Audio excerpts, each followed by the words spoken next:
Allez, bonjour à toutes et à tous, très heureux de vous retrouver. Alors, navré, vous avez peut-être vu passer une première vidéo tout à l'heure qui a été enregistrée n'importe comment, avec l'image qui ne fonctionne pas. Euh, Preuve toujours hein, que moi je me fais pas chier à retaper toutes les vidéos derrière, etc. Hein. Je les regarde même pas d'ailleurs avant de les poster. Vous en avez la preuve puisque du coup je vous poste des vidéos qui marchent pas. Bref, ceci dit, parlons peu, parlons bien. On vient sur nos marchés, on va faire un petit point horaire 4 heures. Alors je le ferai plus succinctement que tout à l'heure puisque donc pour être franc avec vous, ça fait donc 2 fois que je dis la même chose et ça a une fâcheuse tendance à me gonfler.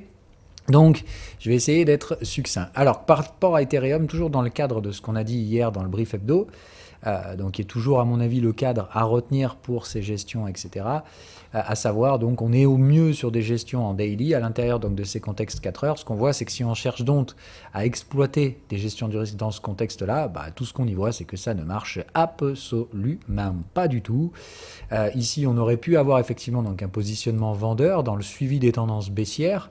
Le, le truc, c'est qu'on voit bien donc que ça ne marche absolument pas. Ça arrive à peine à chercher la validation et tout de suite on vient chasser les stop-loss.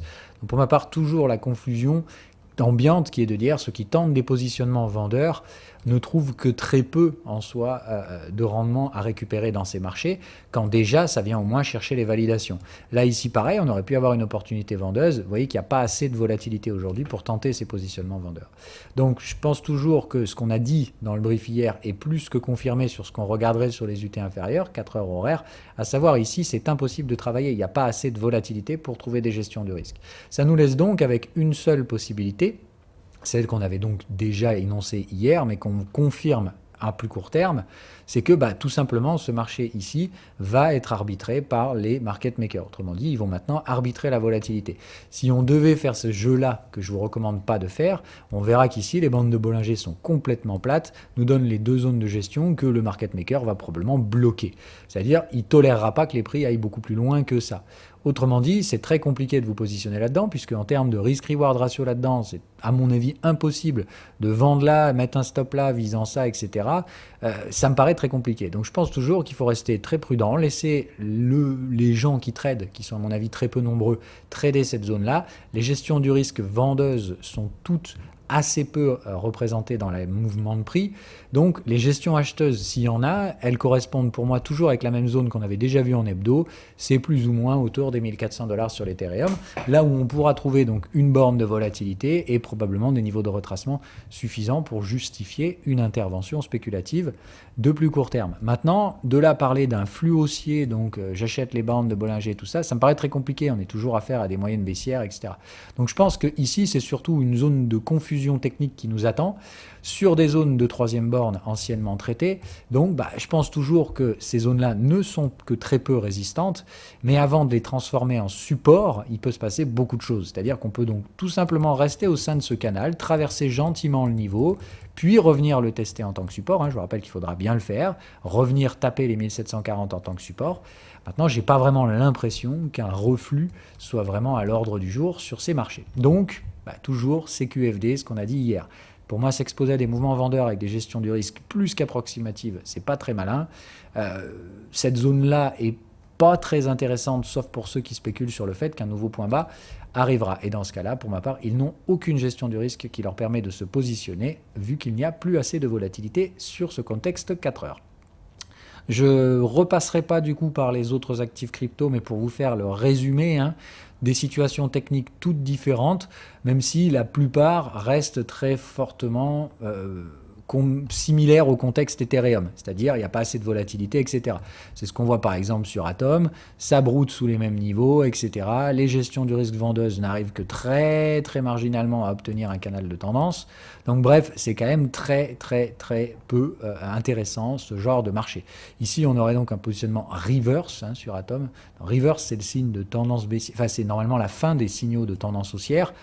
Là, on n'est clairement pas en tendance haussière. Donc moi, je pense que ce type de contexte ne sont pas du tout exploitables. Donc comme on l'a vu, les signaux de continuation vendeur sur Ethereum ont tous été invalidés. Les signaux de positionnement vendeur éventuellement sur Atom ne correspondent pas du tout à des contextes exploitables. Pour moi, celui-là était tradable, mais il n'y avait pas assez de volatilité. Celui-là ne correspond pas au contexte. On n'est pas en tendance haussière, donc on ne trade pas ces carrés rouges foncés, qui sont normalement donc des contextes de reverse, réservés aux expérimentés, etc. Donc pour ma part, il n'y a juste rien à exploiter. C'est des marchés qui, à chaque fois qu'ils tentent d'accélérer, latéralisent, puis retentent le coup, latéralisent. Bref, c'est vraiment le marché qui se reprend en crabe. Attention, évidemment, à donc pas introduire les biais psychologiques dont on a parlé dans le brief hebdo, c'est-à-dire il y a encore de la place au niveau du sentiment des professionnels pour aller au moins jusqu'à 60 en termes de fear and greed, mais pour autant, comme on l'a dit, les particuliers, eux, alors on n'a pas cette donnée sur la partie crypto, mais on voit bien qu'ici, il y a quand même une parallèle très facile à faire, alors que les marchés se reprennent après des points bas majeurs, en tout cas des probabilité de points bas majeurs assez significative, on y voit une seule chose, alors que les marchés commencent à peine à rebondir, tous ceux qui ont acheté ces bottoms à Wall Street commencent déjà à revendre, à récupérer les profits. Autrement dit, c'est le bon vieux biais du trader particulier, je coupe mes gains et je laisse filer les pertes. Évidemment, en même temps, on voit donc l'augmentation des positionnements vendeurs. C'est-à-dire qu'il y a des expositions nettes vendeuses qui sont en nette augmentation, alors que ceux qui ont acheté et qui pour l'instant ont probablement eu raison, sont d'ores et déjà en train de s'en aller par peur de la rechute. Donc très significatif en termes de positionnement, relativement dangereux à mon avis, dans le sens où ça ne favorise pas la reprise baissière. Ça favorise, comme je vous dis, la latéralisation. C'est-à-dire que le broker va arbitrer la volatilité et laisser les particuliers se mettre comme d'hab à l'envers du marché.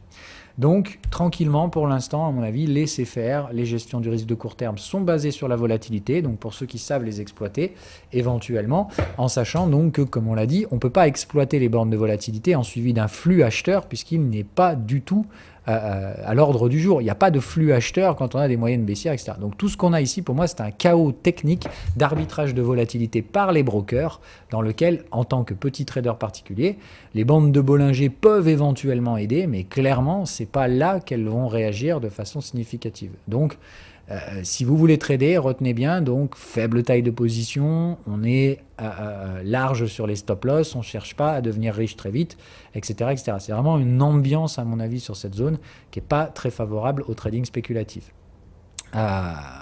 Si on va sur les marchés classiques, sur le 4 heures, on a vraiment la même situation technique. Pour moi, ici, des bottoms mettant fin à ces flux baissiers, des supports de moyen terme touchés ici, qui rebondissent pour l'instant, et comme on l'a vu, des traders particuliers qui s'opposent. Les squeezes de volatilité ici nous permettent de passer sans grande peine à travers les moyennes. Ces mêmes moyennes qu'on a vues donc sur les cryptos. Ça, même si on ne peut pas, et je vous ai dit, ne surtout pas trader ces effets de corrélation qu'il y avait entre le marché action et le marché crypto, j'avais toujours dit, c'est pas une corrélation de causalité, c'est une corrélation au mieux statistique, probablement et souvent donc instable parce qu'elle est souvent due au fait que ces deux actifs n'ont pas de lien de causalité qui justifie la corrélation, mais ont souvent affaire à un troisième luron qui généralement impacte les deux. C'est plus, on va dire, dans ce cas-là, une situation triangulaire dans lequel un troisième acteur influe et crée temporairement une corrélation entre les deux autres, souvent corrélation donc mais on l'a vu, ces événements sont souvent temporaires et la disparition de l'effet d'impact du troisième luron fait que la corrélation va retendre vers quelque chose de plus neutre. Et ça, on l'avait dit, notre troisième luron, c'était l'euro-dollar. Et comme par hasard, il ne se passe plus rien sur l'euro-dollar.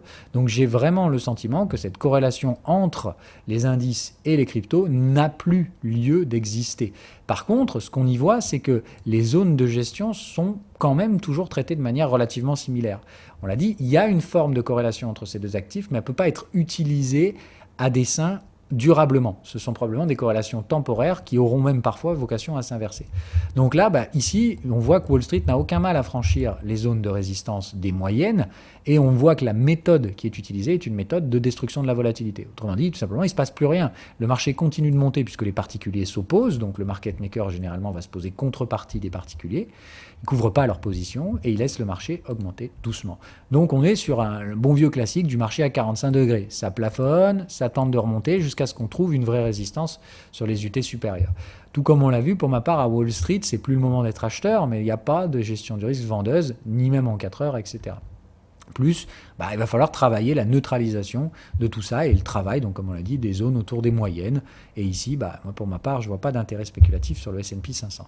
On avait parlé des positionnements sur la volatilité et du fait qu'ici, il fallait rester prudent sur d'éventuelles reprises haussières de la volatilité, forme de Retour à la moyenne là encore, pour probablement reconstituer derrière des creux descendants.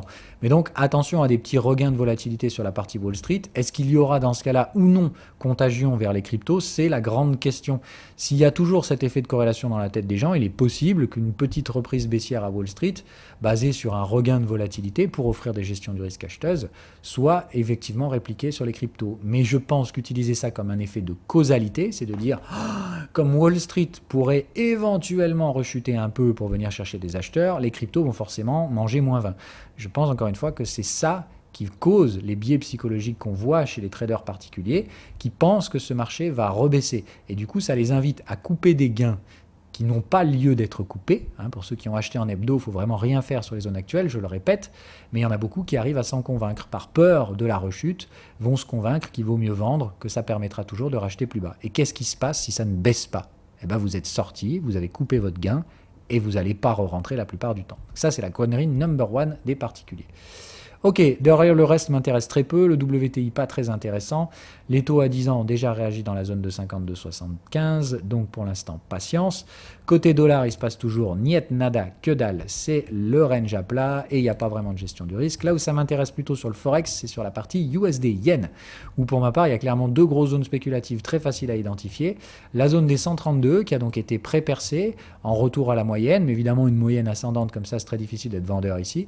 Donc on a le rebond technique. J'aimerais que ce rebond technique n'atteigne pas les contextes vendeurs, c'est-à-dire qu'ici, tout simplement, on continue d'arracher dans le sens. Les contextes ont déjà été renversés, donc j'aimerais bien ici qu'on aille chercher le contexte du T supérieur, voire le renverser. C'est vraiment cette zone qui m'intéresse comme zone d'atterrissage et d'objectif sur l'USD Yen.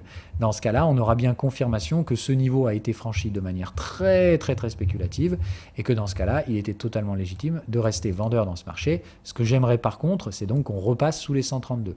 Dans le cas inverse, il faudrait que les acheteurs reprennent le contrôle des 132, puis repassent au-dessus de 136 pour que j'invalide mes stratégies vendeuses sur ce marché. Voilà.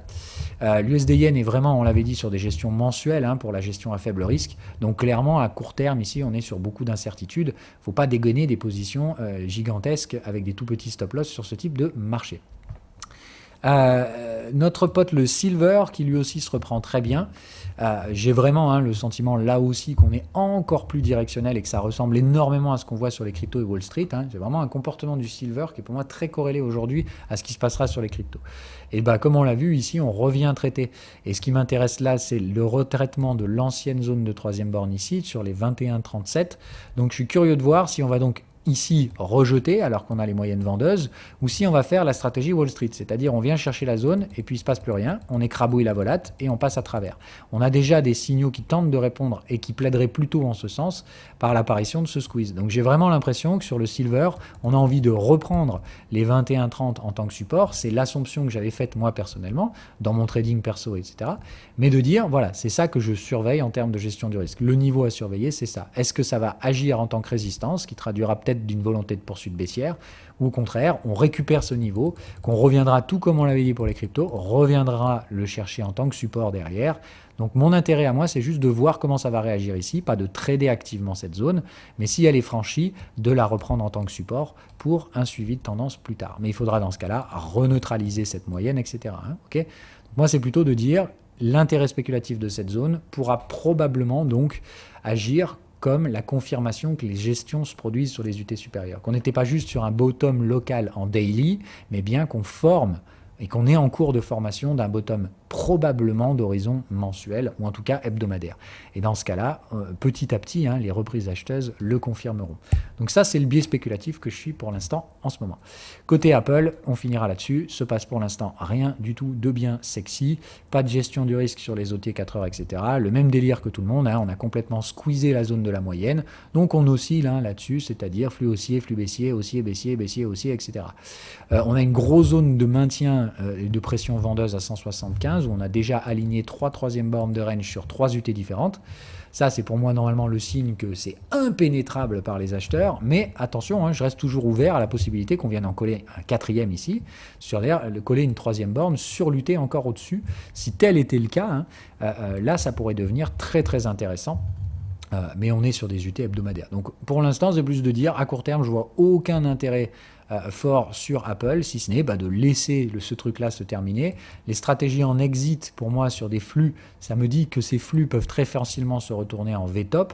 Donc attention à pas nécessairement être trop agressif là-dessus, mais c'est toujours pareil, ne vous mettez pas à suivre des flux quand ils commencent à sortir des structures exit. Donc pour moi, ce mouvement-là, c'est oulala, beaucoup trop tard maintenant pour le jouer. On a traversé la moyenne, c'est bien. Maintenant, restons patients. Apple, c'est vraiment l'actif à surveiller, pas l'actif à trader spéculativement, autrement qu'en arbitrage de portefeuille. Voilà, allez, je vais m'arrêter là pour maintenant. On se retrouve du coup vers 11 h pour ceux qui le souhaitent dans la live room. Je répondrai à vos questions, qu'elles soient donc si vous avez besoin de plus de détails sur ce brief ou si vous avez quelconque autre question, j'y répondrai pendant 1 heure jusqu'à midi. Allez, ciao ciao.